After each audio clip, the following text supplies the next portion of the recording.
Howdy y'all, this is AR Catholic. Welcome back to my channel as we continue the gunfight in the not so friendly, aka hostile, environs of the jungles of Tau Ceti. Now we're going to start off with a sad, sad tale of my freaking microphone turning off. And so this is why, as I'll show you here, in the time-lapse version. This is a gunfight that I had considered pretty cool. I used a lot of the rules. I used the area fire rules from Solo and from Hostile, which I thought were pretty apropos and simple. If you look in the Solo version, you'll find like the regular combat, and then in the Marines squad campaign, you'll find a version to where you're basically rolling a dice pool, and every 6 counts as a hit, and you go back and forth on the sides. And when you're dealing with, like in the case of this battle, we had 5 plus the APC plus the guys in it, plus 6 over here and 5 over here. Actually worked out very well just rolling those dice. Well, as we continued the fight, as you can see here, as the elder brother came out of the forest and starting attacking from the rear, the Marines who had piled out of the APC and not rolling particularly well had to fight. They took cover from the base by staying completely on the other side of the overturned APC, but that kind of left them exposed to the attack from the elder brothers. Now, the other squad, who had already taken 2 casualties, they remained engaged with the base, and the bullets were flying everywhere. Bam, bam, bam, bam, bam, bam, bam, bam, bam. Shank is performing pretty poorly, missing all of his skill rolls to add to that dice pool. But we see right towards the end, he does, when it's just him and the android that are left, all the Marines have gone down that were on the side out of the APC, out of the ARCC. And finally, he's firing. His gun ends up jamming because he pulls a fumble. So he and Harry, aka Harold 4, he and Harry roll around to the other side to get cover from the attacking elder brother squad.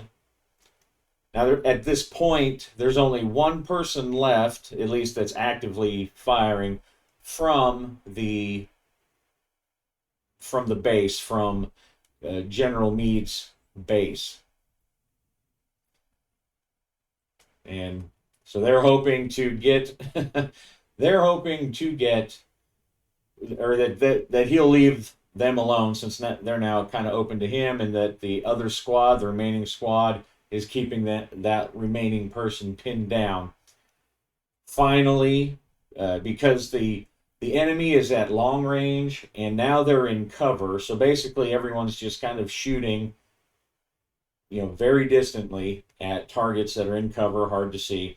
But we do eventually get a 12, which is, it needs an 11 or higher to hit at this point with all of the typical attacks. Shank finally unloads.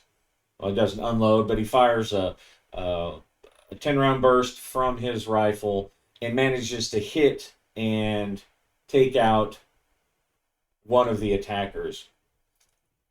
And there at the very end, you can maybe see me, the look on my face, as I realize that 38 minutes of video are now gone. Very, very disheartening. But there was just, in some cases, I would have, reshot it, so to speak. But in this case, there's just too much went on. So you get the fast forward Chipmunks version And now we're going to continue the fight. All right, well, you can, on the slowed down version, you can definitely read my lips as I express my displeasure at finding that the audio was not working for that entire clip.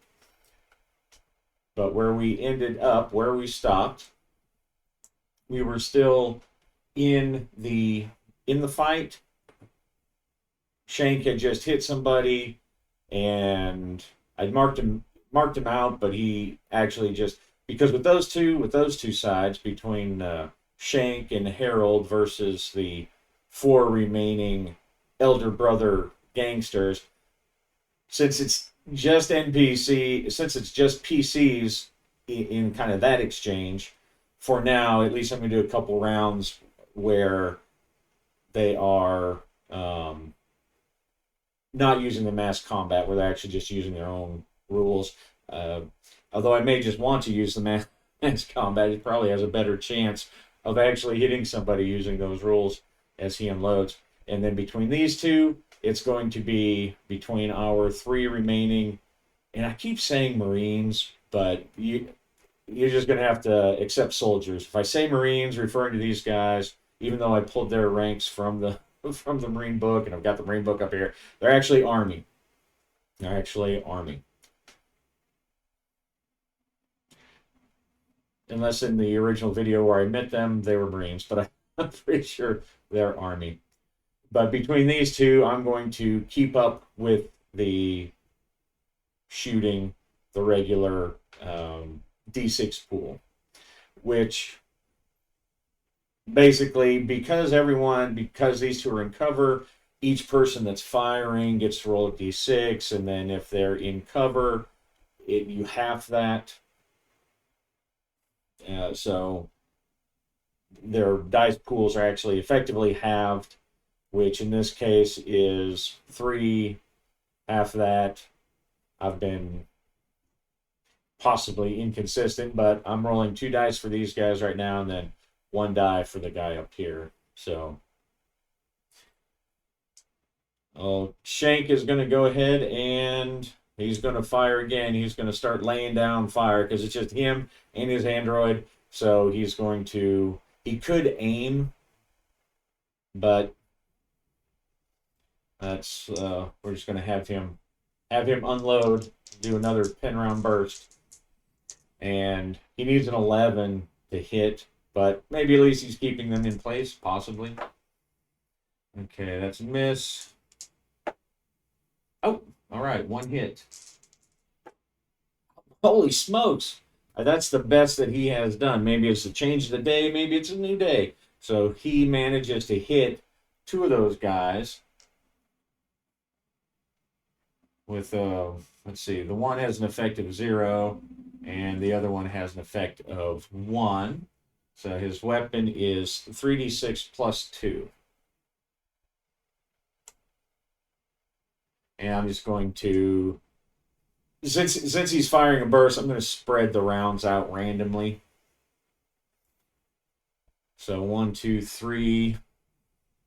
First round hits the guy in the middle, and the second round hit. Okay, so both of them actually hit this guy right here. All right, so 3d6. This is just regular 3d6, and then -6 for that guy's armor. Oh, geez. Yeah, so not a great roll. 6. So he takes 1 hit to his endurance. Oh, wait a second. 6. So one nick and graze as the bullets fly. Come on, give me a little something. Give me some pepper on this one, guys. 8, 9, 10, 11. So 5. So he doesn't even wound him. The dice giveth and the dice taketh away. Well, that's a waste of 2 great shots. Oh well, 2 shots from Harold. Now he needs a 10 or higher, just because he's got 1 point better. miss, miss, and a miss. All right, so good times. Miss, miss, miss. I can't believe that. He hits him twice. Ugh. Ugh. Uh, so they're going to fire back, and I think for them,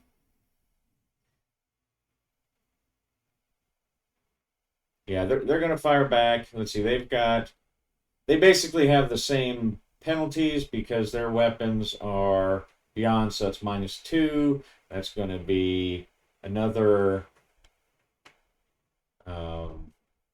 See what was the? I think it's a for cover. I think they're both have a -1 for cover. Cover.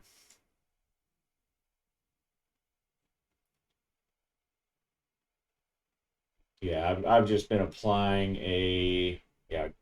Okay, so it's -3. So they're at a -5, a total of -4. So to hit, they actually need to get a 12. So in this case, it really is kind of just mathematically speaking, more likely to get a hit using the D6 pool. But we'll say that they're each going to fire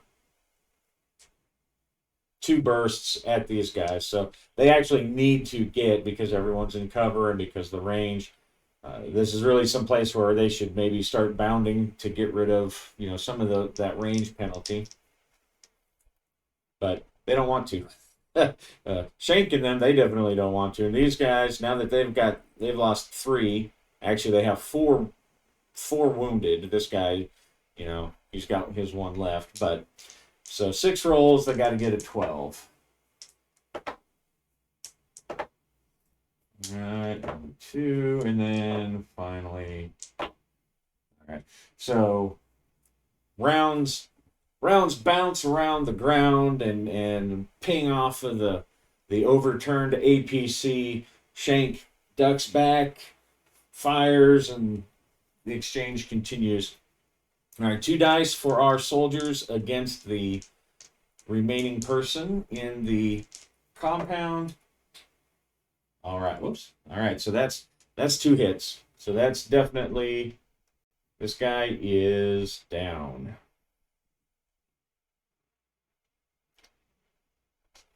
All right, now with that neutralized, these guys are going to shift their fire towards them. Next turn. All right, so you start with the PC's turn. Again, 11 or 12, he's going to fire 3. This will be the last of. This will empty out his magazine. This will be the 3rd time he's fired. 10-round burst.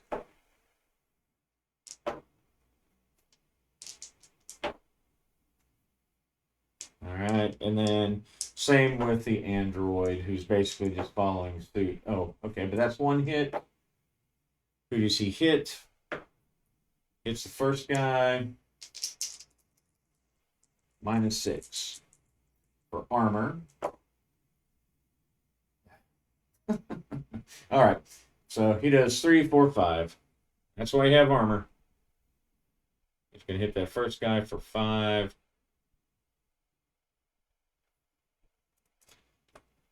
All right, so now they are all wounded except 1 guy right here. And of course, it would have been great to hit him because he has a very low endurance. Oh well.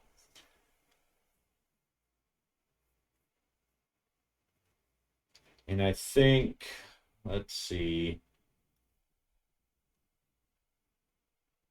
2, 3, 4, 5. All right, so I think what I'm going to do for just to keep my rolls, down, is I'm going to have our guys shoot, and then these guys will go back to using a pool system, which actually benefits them. But so each side is basically going to be rolling 2 dice versus the other, and I will include Shank and the android in the target pool for these guys, so they could be shooting at them and them.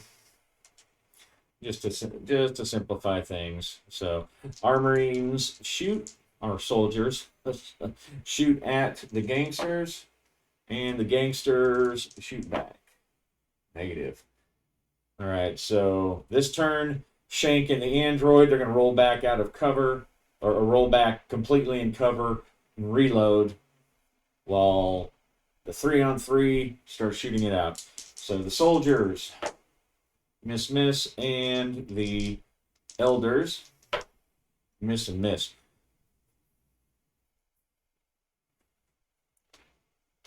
And of course, when you historically look at the accuracy in firefights and stuff is pretty low. So all these bullets flying and missing everything for the heroic wargamer in me or the heroic role player in me, it's like, what? Come on! But the historian and technical type person, I know that rate of fire or accuracy of fire in long range engagements like this, that's how it is.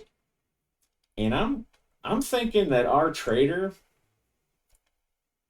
I'm thinking he's faking. He's shooting off that way to make it look like, but he's actually completely down. So he's not. I'm gonna say as he realizes who that is, I'm gonna say that he's no longer applying to the dice. So once he realizes once they shift position and he realizes who he's shooting at, he's staying out of the way so that they can't hit him at all, and he's kind of pretending.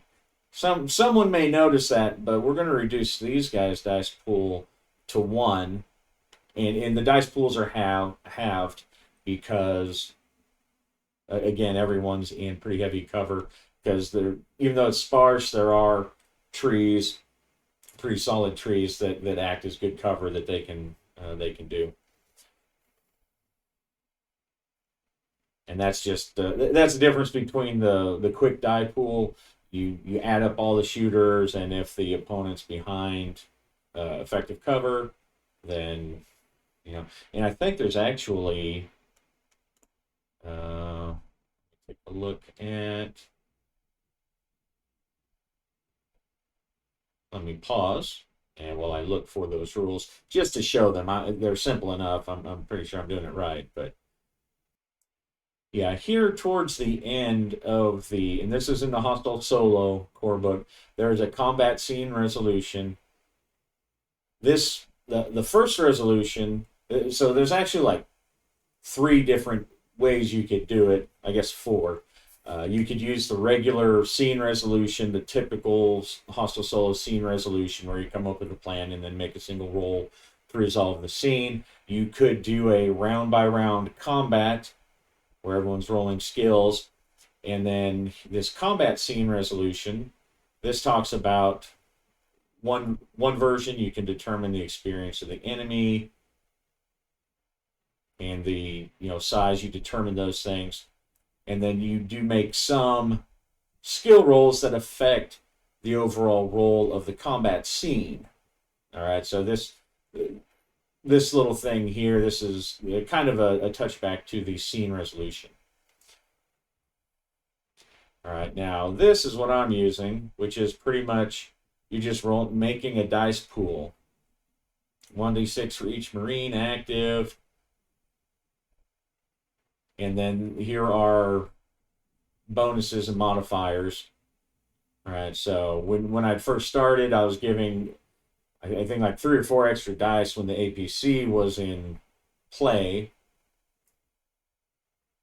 And then if they're in hardcover or well concealed, then you half the dice. And then if they're in bunkers, which no one's in bunkers, we already determined that, then you have it again to a minimum of 1d6. So cover works. Now simplifying the combat,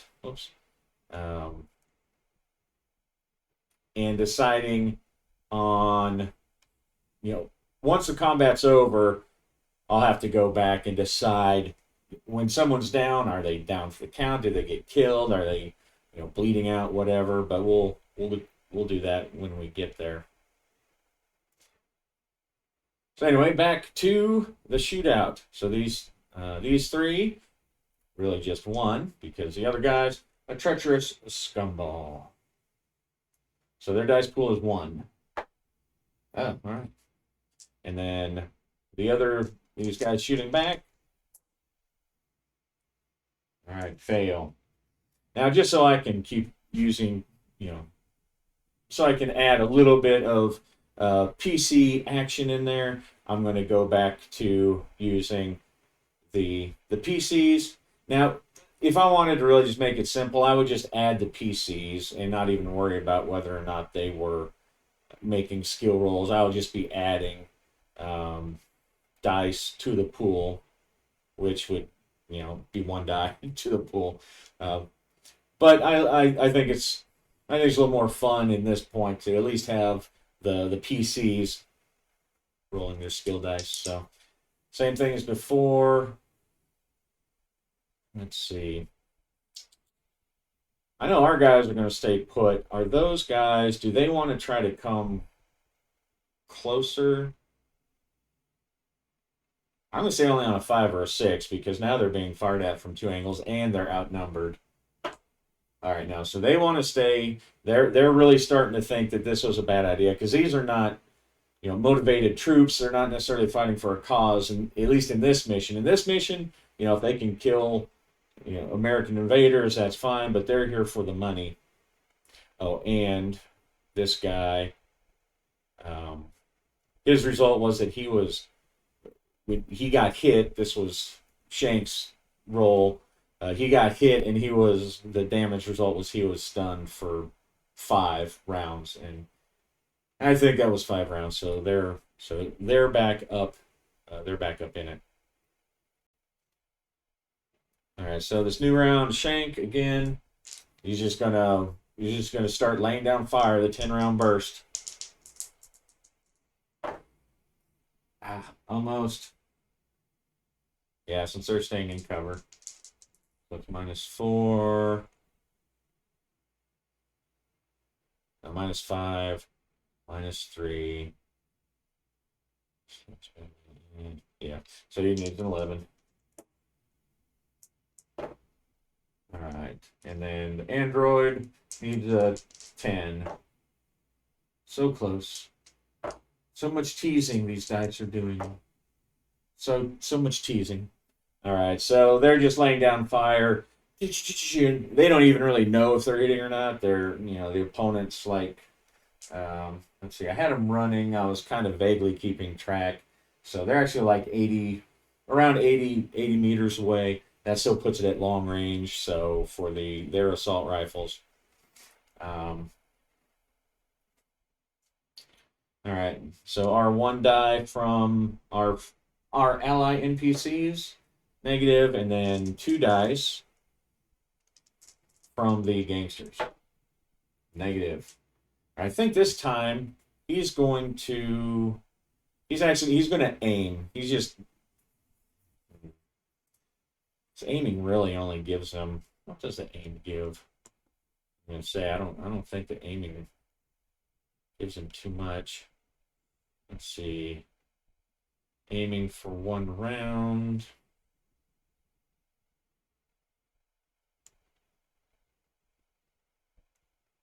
Yeah, so that's only really going to give him a +1. I think numbers wise, yeah, he's just going to keep laying down fire. I don't think he has a. Well, let's see. Does he have a telescopic sight? Let me take a look at that weapon. Probably does. Was that it? Yes, the Vector Assault Rifle. Weapon includes an integral night scope, flashlight. So if he were to aim, he would actually get a +2. So that would be a 9 or better for a single shot. I think just to give it a shot, he's going to go ahead and he's going to aim, or maybe he should just lay down fire and tell the android to aim. Yeah, I think he's going to. He's going to aim this turn while the android continues to fire. So this is his second. Miss, miss, miss. Our one Marine. And then those two guys. Uh-oh, someone got tagged by the bad guys. 1, 2, 3, 4, 5. 1, 2, 3, 4. Oh. All right, the android takes a round. Instead of saying he's out, though, I'm gonna apply the damage to him. Now, androids, they work a little different when you're applying damage to them. I pull him up because they're actually treated like vehicles. Find my android here.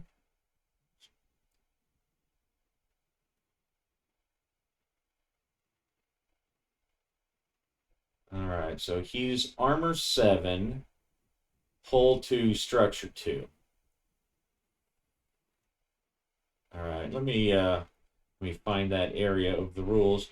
I'm trying to remember. I know some section had actual rules for applying damage to androids. Let me see if I can find that real quick, or not so quick. It'll be quick for you because I'm just going to hit pause. All right, so after a long, fruitless search, I did not find in any of the hostile books a chart for androids taking damage. I knew there was one, and so I started opening up all my other ones. And I think the one I'm thinking of is from the base Cepheus engine. Now it's possible that I just missed it because the way Hostile was made, there's like a setting book that used the Cepheus rules, and then they came out with the rule book, and so some of the stuff is duplicated or replaced. But I looked high and low, and I could not find it. So we're just going to use the regular vehicle damage roll and go from there. So I've decided that they are using the Singapore arms. So he did get hit, 3d6. And Harold has armor of 7, plus he's wearing 6 points of armor to get through. So he's actually got a pretty good armor value here. But he did get hit, so 3d6. Let's see what happens. All right, so the bullet hits the chest, and he barely even notices the 5 points. It wouldn't have even gotten through his base android armor. All right, so beginning the next round. Let's see. He's going to take aim, or he spent last turn taking aim. Let's see. I'm gonna say they're kind of. He doesn't really have a good idea of which one, and they're all about going to be the same. So we're just if he manages to hit, which is not a not a given, but it's -5 for the range, and for the fact that they're in cover. His skill is 2, and then +2, or his skill is 1, +1 for his dexterity, and then +2 for the aim with the scope. So only -1. That still means that he needs a 9 or higher to hit. Yeah, all right. Wasted, kind of like I thought. And the android is going to fire his 3 shots, needing a 10 or higher. Okay, 1 hit. And 1, 2, 3, 4. Let's see, first 2. Okay. There's the bottom right. So he's going to hit All right, he's going to hit this guy who he's not been wounded before, but he has pretty low stats. So, um, so 3 die 6 plus 3 minus 6.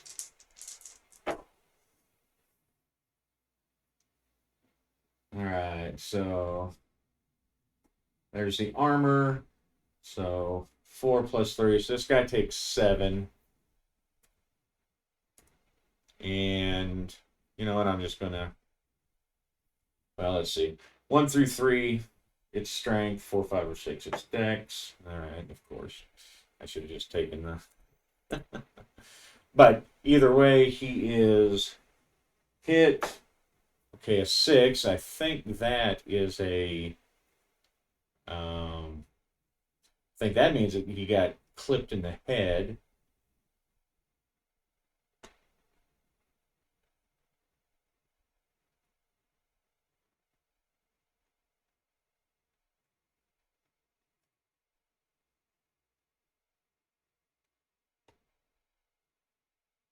Yeah, vision impaired. So um, he got hit, clipped in the head. He's got blood flowing down, obstructing him, and so I think in that particular case, so now they're all wounded.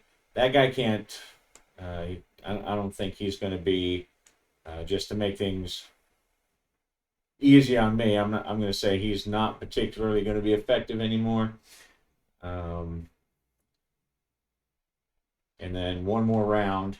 So 1 die from our soldiers, and then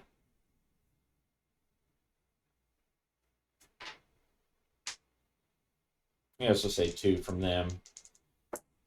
All right, so they missed.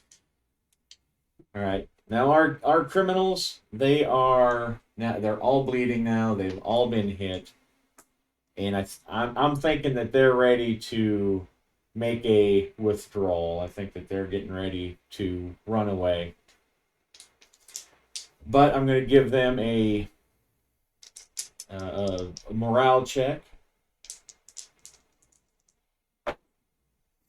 5. Yeah, so these guys are gone. They're gonna start um, not willy nilly, but they're gonna try to pick up their guys and start dragging folks back, laying down retreat fires. They do a break contact drill as they were taught by somebody probably, but they're breaking contact. And I think I'm going to give our heroes one more turn to start to shoot at them as they start breaking, as they're moving. Now, of course, they're no longer in heavy cover, but they are moving and dashing and stuff. So now instead of the -3, it's just a -1.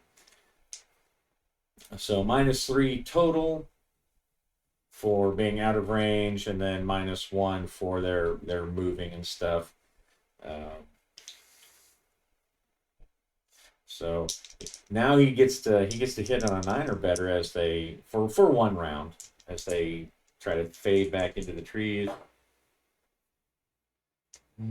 Teasing me. Oh, 1 hit. Oh, 2 hits. So as they start breaking contact, Shank unleashes and gets 2 hits. All right. Top or bottom? Bottom right. So this same guy right here, he gets hit. 3 die 6 plus 2.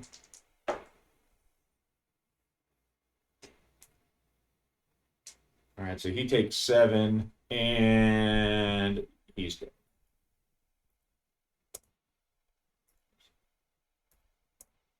He only has 6 attribute points left, and one of Shank's bullets. That's not what I wanted. Wrong one.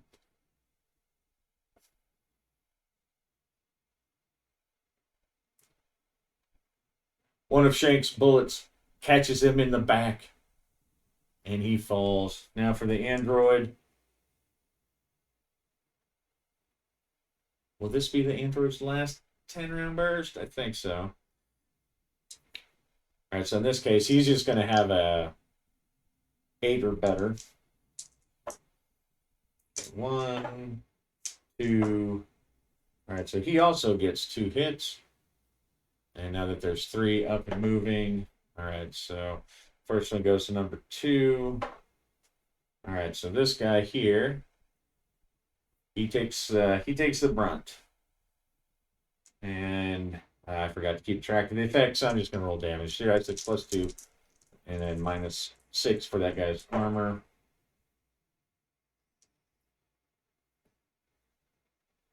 All right, so he takes 3. That's enough to bring him down, so he's at least stunned, and then it's 2 more. And 3d6 again. All right. Very good. Great rolls here, people. All right, 6, so that takes care of the armor, so 4 more points. Oops. Stop jumping around. All right, 4 more points.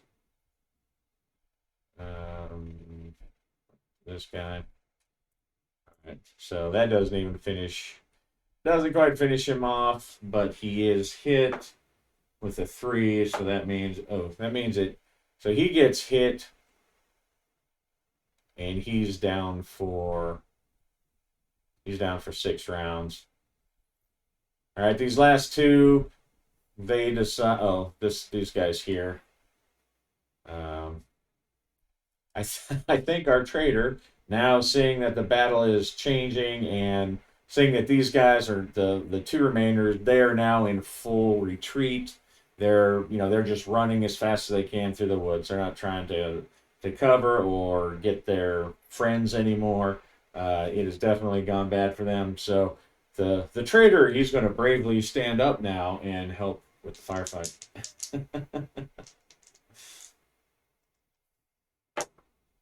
All right. So these guys, both wounded,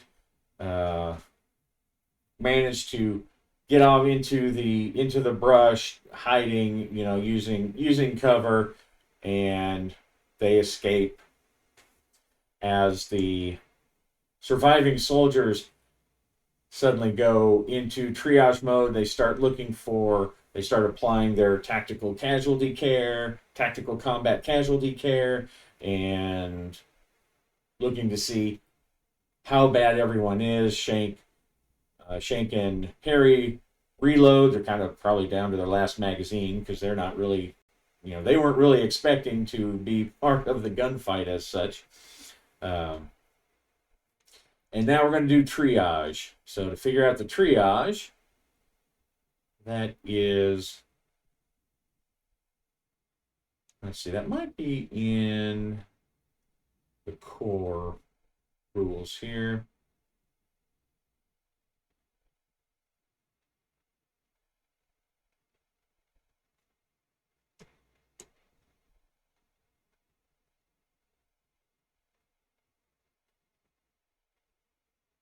Okay, NPC casualties right there.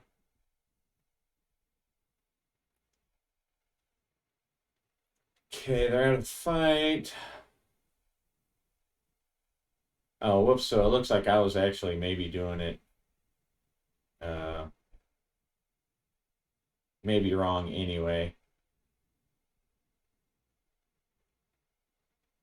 So in these, well, at least I was applying it both ways. So I'm going to adjust this. So really, whenever they get marked as having been hit, I should have rolled this immediately to see whether they were injured or just out. I just took it as whatever. So, so in these, for each one, 1 through 3, they're injured but stunned and able to return. Once they're given a little first aid or something. 4 or 5, and they're out for the mission. Now on a 6, they're dead. I'll do it that way. All right.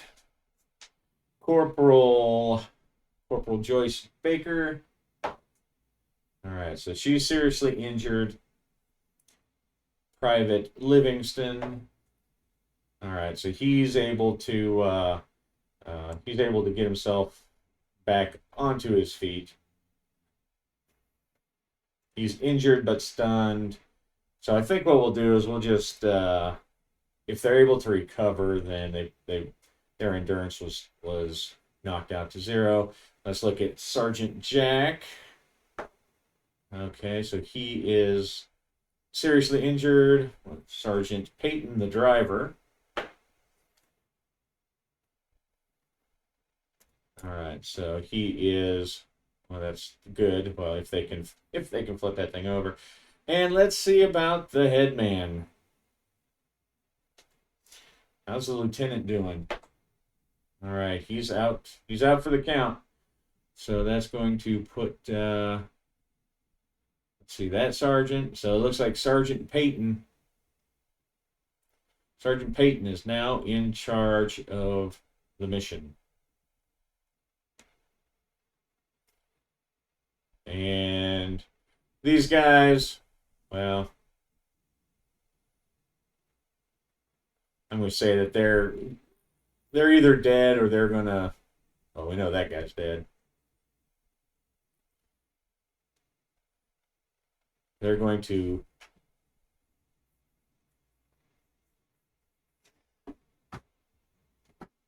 actually once they secure the area and start taking care of their own, they're going to start securing prisoners. One, we don't want anyone to wake up. Two, they may have information. And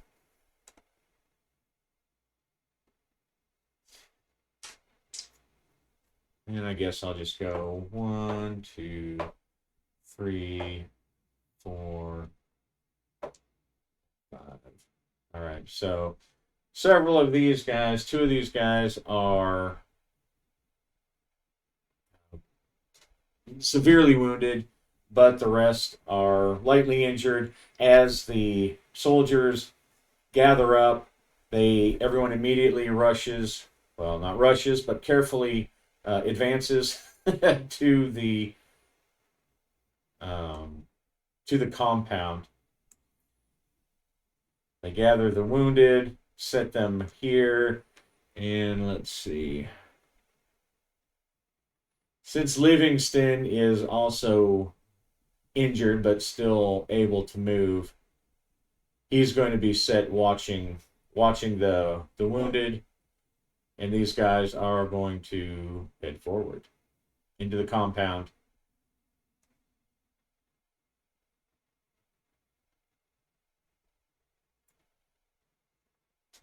So they break through, they get through the main gate, which had pretty much been shot to pieces anyway from the Gatling gun and the heavy weapon, or the twin lasers that were blowing holes and things. So they get through, they see the people here, and they secure them on the ground. They don't even check whether they're alive or not. They basically hog tie them with the prisoner straps, which they brought several because they knew they were trying to arrest somebody.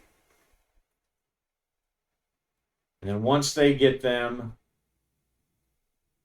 all secured,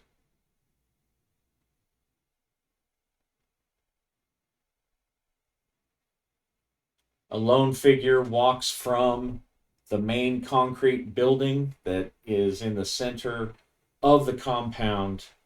An older man, one that Shank immediately recognizes as General Meade. And of course, as the general comes out, all guns raised towards him. And Shank, with his gun at low ready, Davis Meade, I'm Chief Deputy Justin Shank. You're under arrest for the illegal trafficking of alien artifacts and possible biological weapons of mass destruction. And the general, or former general, he looks around very disinterested at the dead bodies and the destruction and the debris over his place over his compound. It was a long time ago since I was a general. Now I'm just Davis. All right, very well, Davis, but you are still under arrest. And he and Harold go forward. Justin's covering him. Harry, search him, cuff him, and then we'll figure out what to do with him. Yes, Shank. And now that he's back, sort of out of his combat mode, Harry is acting his more friendly, professionally acceptable tone as he's talking. He sets Davis. He sets Davis against the wall of one of the nearby structures and pats him down. And he's hardly wearing anything. He's just wearing basically army PT sweats. That's all he's wearing. He's not even wearing shoes. He looks high. On one hand, he looks kind of high, but he's also seems to be in control of all of his facilities. He's not stumbling or slurring his words or whatever. It's almost like he can't be bothered with the real world all around him. And so Harry pats him down, doesn't find anything, puts him in cuffs. And as Shank, let's see.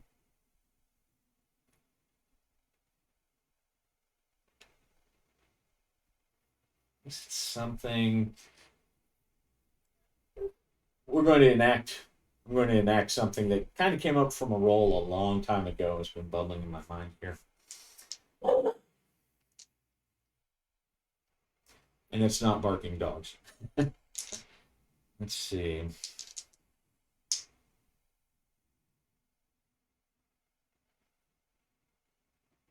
I don't think I'm going to roll. It's not going to be super secret, but he would have made it anyway. So as Shank stares on in confusion, Harry he spins the general around and pushes him, not violently, but just like he's setting him up. He's pushing him against the wall. One hand on his chest, he presses him against that wall. And before Shank can even process what's going on, a long syringe comes out of Harry's finger, and he sticks it in his neck, in the general's neck, in Davis's neck, and there's the long, seemingly very loud, given the area, given what's going on, the movement in the jungle, the loud hiss of a hypodermic pressure.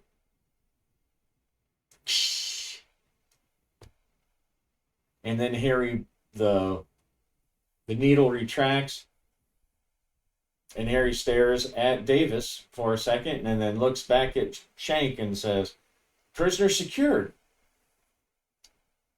What did you just do?" "I secured the prisoner, like you said." "Did I violate protocol or procedure?" And he starts looking at the prisoner up and down, and Harold 4. "I'm sorry, Deputy Chief Shank. I'm unfamiliar with what you're expressing concern about." And the Davis, he starts coughing.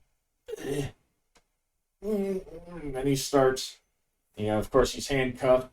His skin is starting to turn blue, looking bruised, and then changing to a purplish and red. And he starts laughing. Yes, yes.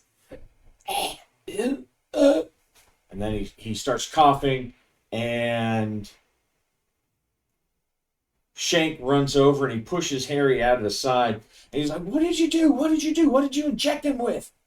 And he's throws Davis down on the ground and he's trying to get out his med kit, but he doesn't even know what's going on. "What did you put in him?" "Shank, I don't know what you're talking about." "You just injected him." "I didn't." Shank realizes that it's pointless to argue with this android who is either lying or telling the truth, one way or the other. He doesn't have time to do anything.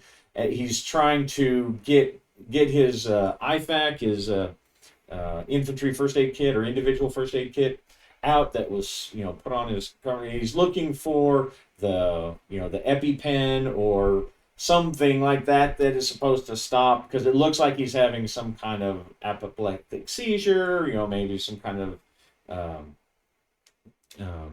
allergic reaction to whatever got put in there. He knows if it's some kind of poison, especially if it's some kind of advanced U.S. government poison, that he's not going to be able to do anything. And within a minute, General Davis, his eyes bulging, his bulging in red, the sclera all full of broken blood vessels, staring up into the sky of Tau Ceti, his skin covered with blotches, his tongue lolling out, and his heart not beating.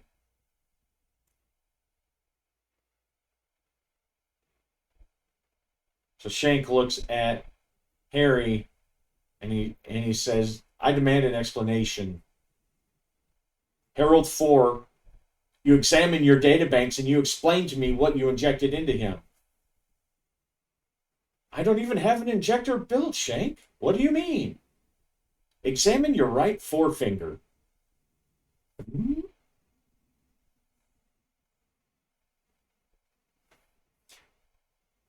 And Shank grabs it and takes he was going to try to take a knife, but he's got like armor 7, so he probably can't cut through it anyway. "Open your finger." Let's see if he can even comply. Let's see if Harold can even comply with that. Because Harold obviously doesn't know what happened. Darn programmable robots. "I'm sorry, Shank, my finger does not open. That functionality is not incorporated into this digital machine." "I watched it." Did anyone else see it? I would say there's probably a pretty good chance, because they all had their guns on the general, so they were watching. I'm going to say a 4, 5, or 6. Somebody saw it. Yeah. All right. So Sergeant Peyton says, we'll say he's not happy with androids anyway. "Look, Robo-Man, we all saw it. You put something in the general's neck. You had some kind of big needle that came out of your finger, and then you murdered him. We came here to capture him alive, and you murdered him. You stand down right now." And Harold looks at the sergeant, and then he looks back at Shank. And Shank gives the sergeant a side glance, nods his head. "He's right, Harold. Surrender your firearms."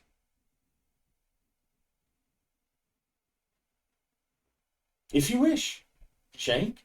And so he takes off his pistol, and he hands the rifle over to Shank.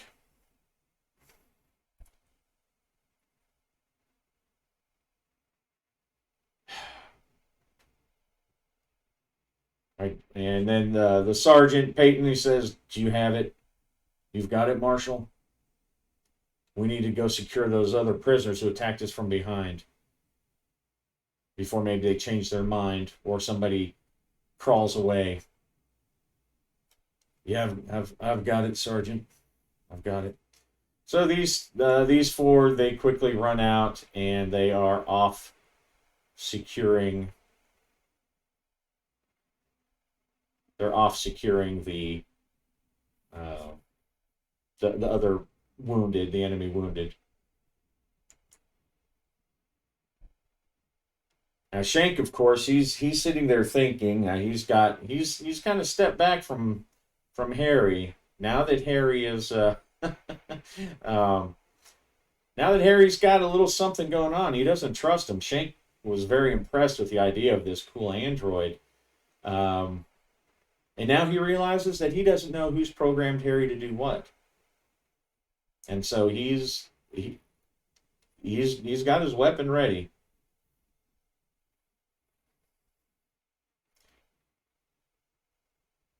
Harry, go ahead and take off your combat armor too, please. Yes, Shank. And so he takes off the armor, and Shank puts it in the pile with his other stuff. Basically, if he does have to shoot him, he doesn't he doesn't want to have to fight a double armored android who's going to maybe try to kill him next. Let's see. Really, he's kind of. I wonder if he would have the authority to tell the android to power down. I would think so. Um, Harry, I want you to power down and go into standby mode. Now, I would think that would kind of be a normal, especially given the safety rules and stuff built in. Of course, he's a little special because he's a combat android, but he is put under Shank's authority, although maybe not Shank as his ultimate authority. So I'm going to say on a 5 or 6, Harry's not going to power down. He's going to say he's programmed not to just shut himself down except by a higher authority. No, all right. So he says, very well. And he shuts himself off. He finds a crate to go sit on and sits, shuts himself down, and his head tilts forward. And Shank's just going to sit there watching Davis, who's obviously dead, and then Harry, who's shut down. About 15 minutes later, the soldiers return. Let's see.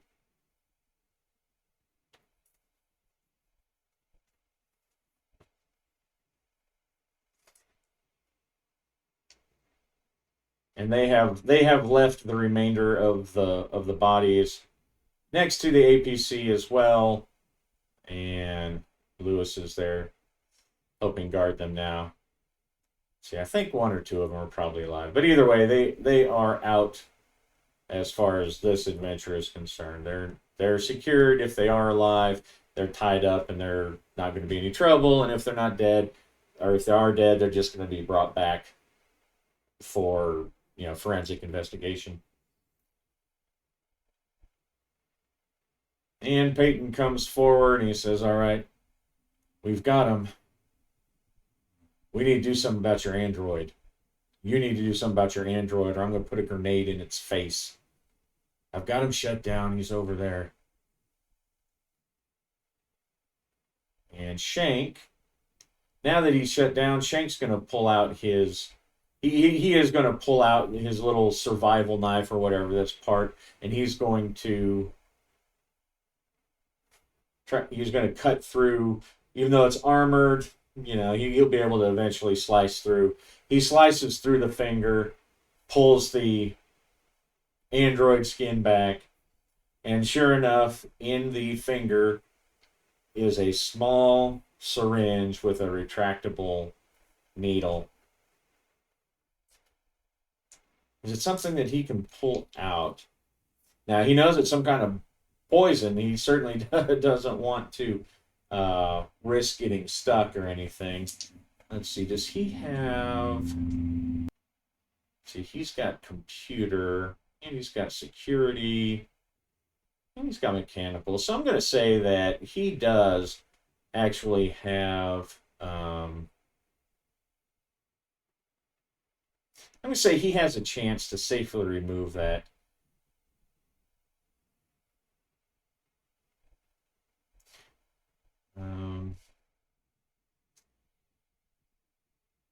All right, so I'm going to give him. Yeah, I'm going to let him use his security since he's kind of trying to release this. Maybe mechanical would be better, but so I'm giving him a +2, one for his dexterity, and then one for his security.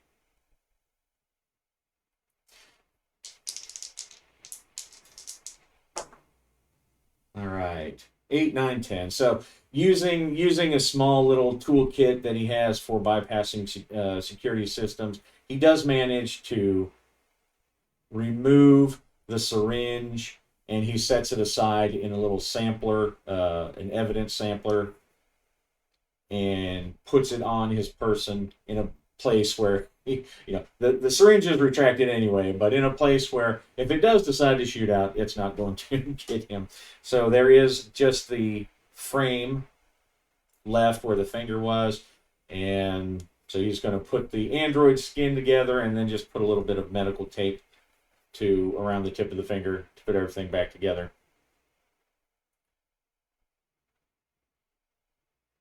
We need to figure out how to get that APC back over so we can get out of here. Looking around, it's obvious that there are some other vehicles. Let's see if do they have anything like military grade?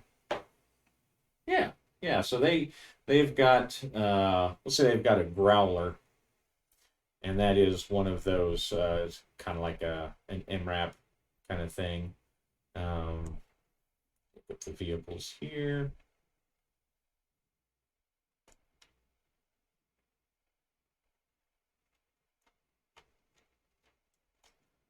Just so I can show a picture. Oh, I thought I had it somewhere here. Maybe it's in the. Anyway, it's a heavily armored pickup truck. It has a turret on it. Now it's not. I don't think it's big enough for everyone to use. All right, there's a picture of the Growler utility combat vehicle. It's old, dinged up, and actually I have two of them.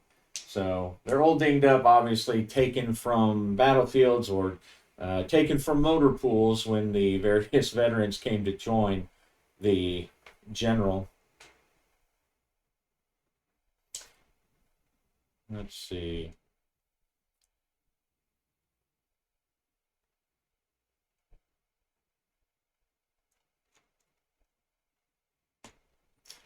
Let's take a look and let's see. Here's our growler.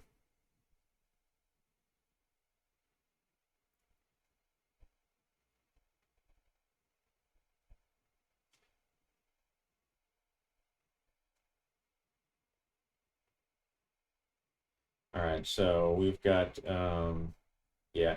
All right, so it's only got one. It doesn't carry very many people, but they decide that they're going to try to use it to get the ARCC pulled back over.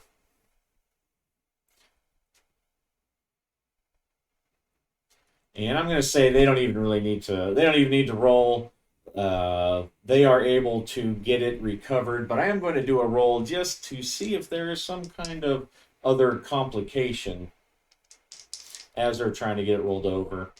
I don't necessarily think I want to force one in there, but we'll give an overall roll for the sergeant as he tries to recover his ARCC. All right, 9. So it goes over. They manage to get it rolled over. The laser turret is crushed. The cupola turret, let's see. I'm going to say on a 4, 5, or 6, it survived okay just because it is set lower. No, all right. So all the weapons, as it rolled over, the weapons are malfunctioning because they got they had a big armored vehicle roll over on top of them.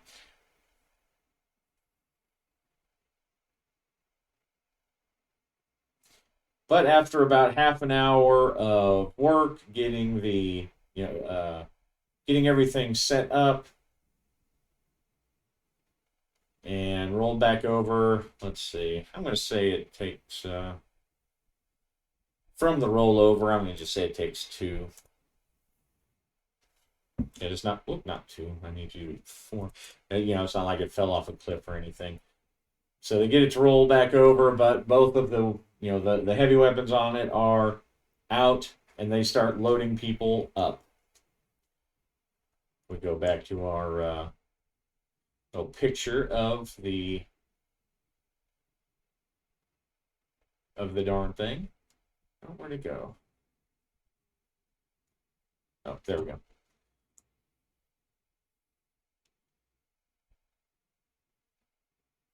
All right, so the driver is still the driver, and they're just going to set. Yeah, so they're going to set. They're going to set everybody that's alive kind of up towards the front, and they're going to strap prisoners and bodies into the remaining seats. So 1, 2, 3, 4, 5, 6, 7, 8, 9, 10, 11, 12, 13, and then 14, 15.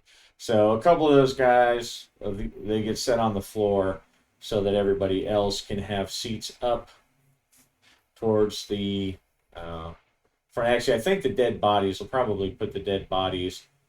Yeah, they'll leave them towards the back, and they start driving off to the rendezvous, to the extraction. Because again, they there may still be enemy forces in the area, so they're going to stick to their plan. They're going to drive through the forest, the jungle, and through the rough terrain. Now he is left. He turned. Shank turned on Harry just long enough so that Harry would walk into his seat and and then turn him back off, put him back into standby mode.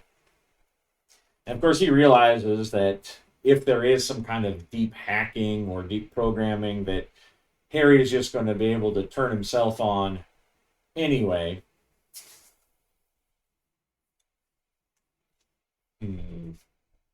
Now, he was entertaining the idea of maybe putting some kind of explosive or something that he could remotely set off on Harry.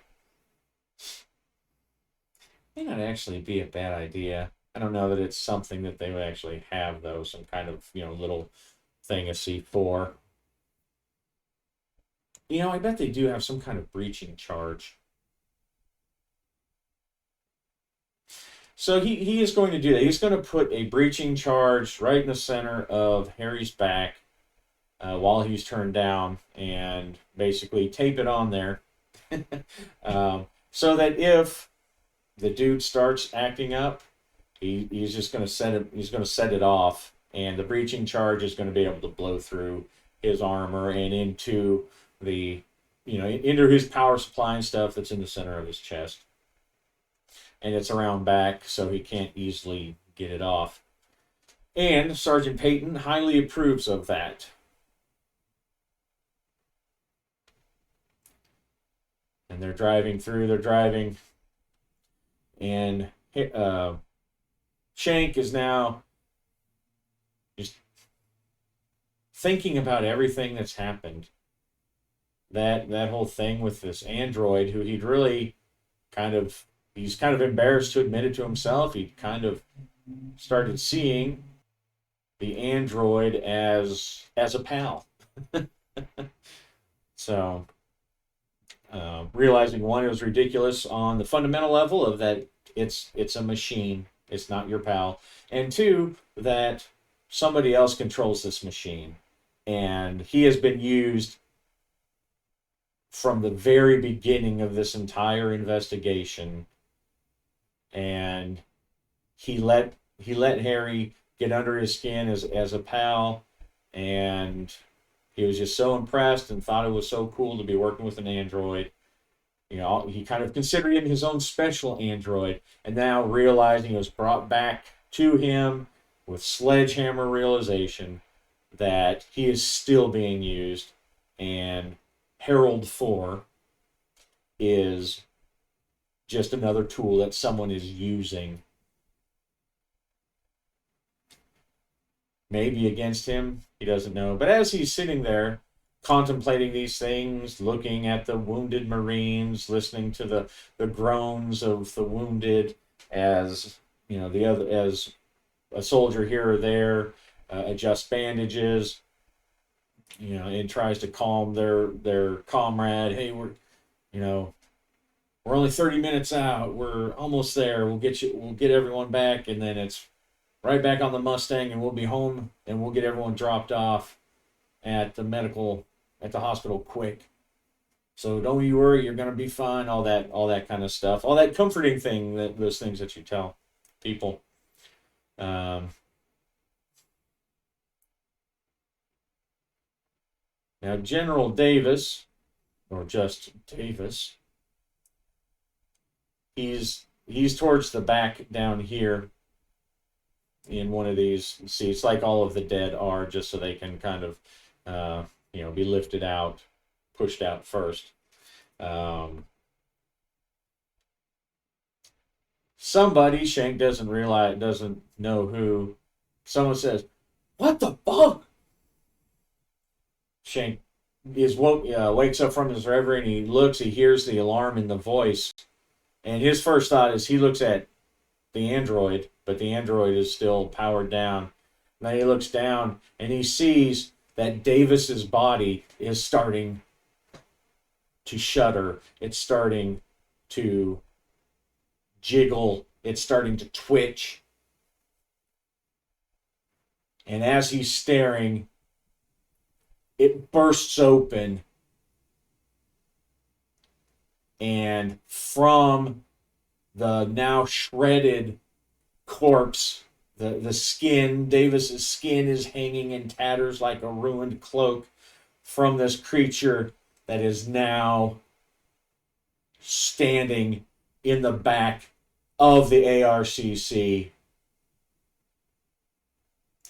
And we'll stop there. We'll stop there, and next episode we'll actually decide what that critter looks like. That was kind of the plan that had kind of developed long ago. From one of the roles, it just kind of inspired me, probably, well, at this point, weeks and weeks ago now, but kind of stuck in my head. So, what has happened to Davis? We'll see if we find out, if there are any survivors. All right. We'll see you next time. Happy gaming.